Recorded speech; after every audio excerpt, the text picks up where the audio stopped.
Giant skeletons of enormous size discovered in New Mexico. This is a New York Times article from 1902, and it's always wonderful to learn more about archaeology of North America. There's so much to be discovered. This is on Humans Are Free, Alexander Light. Researcher Graham Hancock coined the phrase, "We're like a species with amnesia," and it's true. We don't know enough about our past. Now, despite the fact that it seems the story of human history is well uncovered, every single year there are new discoveries made that challenge what we once held to be true. In some cases, there are discoveries which are concealed from the general public for various reasons. A great example of that would be the black budget world, but also there seems to be amazing discoveries that are completely ignored by mainstream media, and most of these discoveries would shake the foundations of human history. Another great example are the bodies recently discovered in Nazca, Peru, three-fingered, toed human beings whose physical anatomy is far different from that of a human.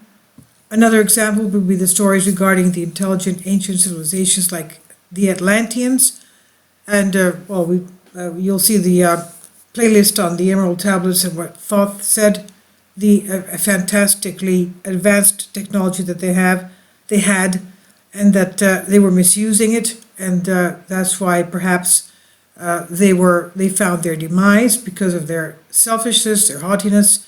What they were doing against the humans was unbelievably terrible, and they were also misusing interdimensional portals, bringing in entities, demonic entities that they should not have been whipping up. Anyway, going back to this, even Atlantis, for example, which many scholars now believe to have actually existed. Out of all the information that's out there regarding intelligent ancient civilizations and more, even if just one of these stories are true, it would completely change what we thought we knew about human history and the history of our planet. I believe the story of our past might be different from what seems to be the only two available options, creationism and evolution, and there may be a myriad of other factors involved. The discoveries would also shake the foundation of many people's belief systems. The human race has been kept from so much information and forced into a specific worldview that's designed to benefit the 1%. In today's day and age, it's always best to keep an open mind, especially when new information is consistently emerging for those who are curious enough to actually look, which challenges the old. Now, as for the giants, well, we know that in the Old Testament, there were giants in earth in those days, and even after that, even after the flood, there were giants on the earth in those days. Now, did giants once roam the earth? It's been in the literature and lore of multiple cultures throughout human history, from the Maya, the global indigenous populations, the Holy Bible, and more since what we perceive as the beginning of time. For example, the Bible tells us that when the gods were on earth, they were giants. Quote, this, when you bring up in conversation, normally brings up, laughter and people giggling and thinking or joking, and yet the Bible is full of references of giants in our history. This is what Michael Tellinger says. Remember what happened with the 12 spies that went into the area of Canaan when they found grapes as big as balls, and they had to have a number of men carrying a little branch of a grapevine because it was so heavy, and they were like insects in front of those people that inhabited the land. So they were giants, obviously. Now, Tellinger is referring to the NEPHILIM as referenced in number 1333 of the Bible, Numbers 1333 of the Old Testament. We saw the NEPHILIM there, the giants, the descendants of Anak, come from the NEPHILIM. We seemed like grasshoppers in our own eyes, and we looked the same to them. Again, it's not just in the Holy Bible, it's lore from cultures that predated religion as well as the indigenous. Tellinger is a renowned author and politician who's made several groundbreaking discoveries regarding lost ancient civilizations that once roamed the earth. And there's an article about him with a picture of him standing next to a giant footprint, almost the size of a full human being. There are several examples of physical evidence which exist to support the idea that giants once roamed the earth. For example, stored in the vaults of the medical schools at Wits University, Johannesburg, South Africa, there is part of an upper leg bone with a hip joint that would have stood approximately 12 feet tall. It's been there since the early 1960s and was found by miners in northern Namibia, and is one of the most precious and rare specimens available today that clearly indicate the existence of giants in southern Africa more than 40,000 years ago. And you can view the footage here in the link. Now, apparently in 1883, the Smithsonian, a United States government military-led organization at the time, sent a team of archaeologists to South Charleston Mound. According to the official report, the team discovered a number of giant skeletons ranging from 7 to 9 feet tall. And let's remember, at that time, people were a lot shorter than they are today.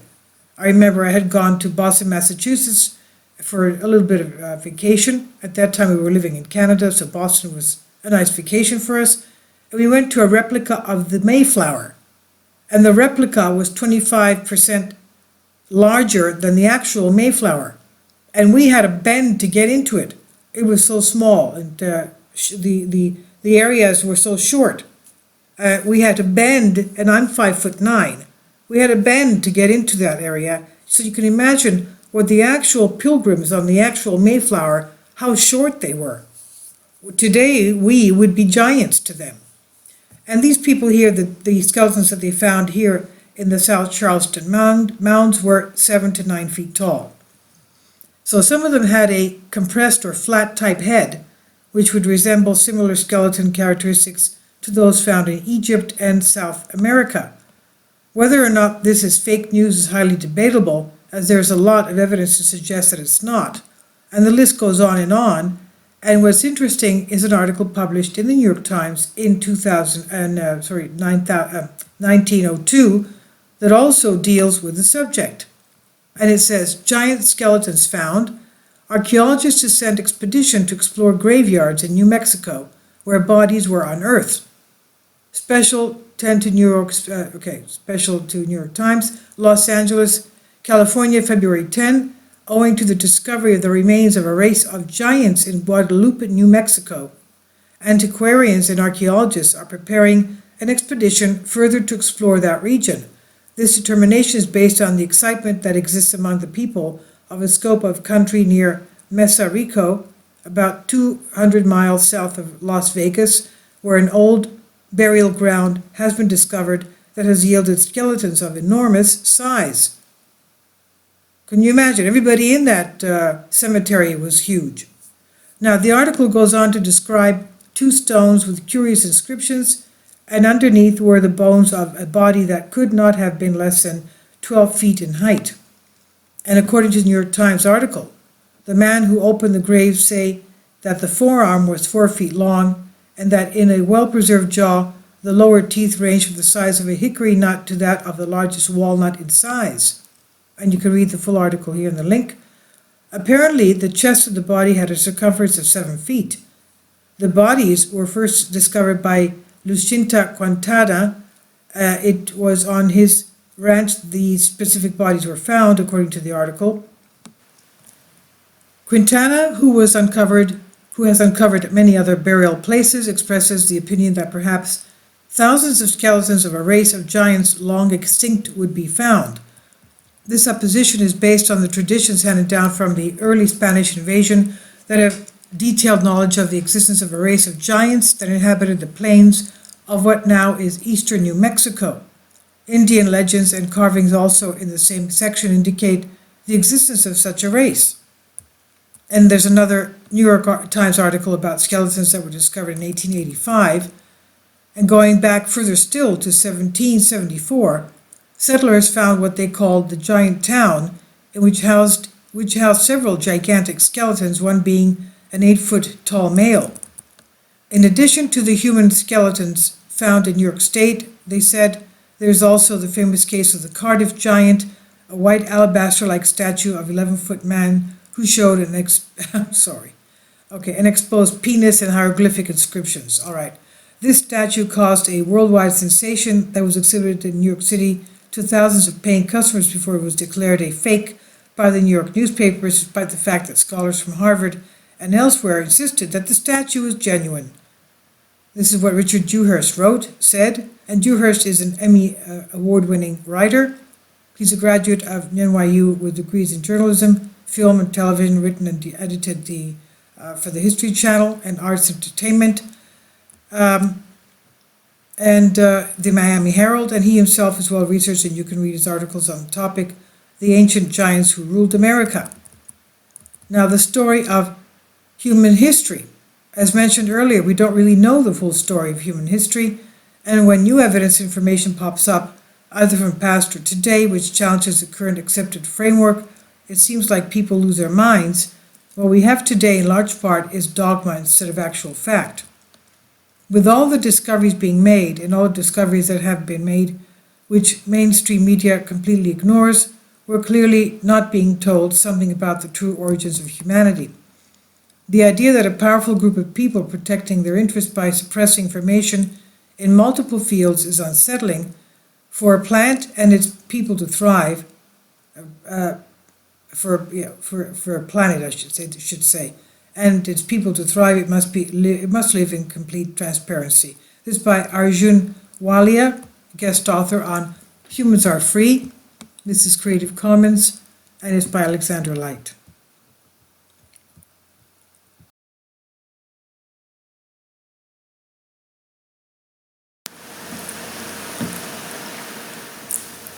If you'd like to join me on my Patreon account, you will hear content not covered by mainstream media.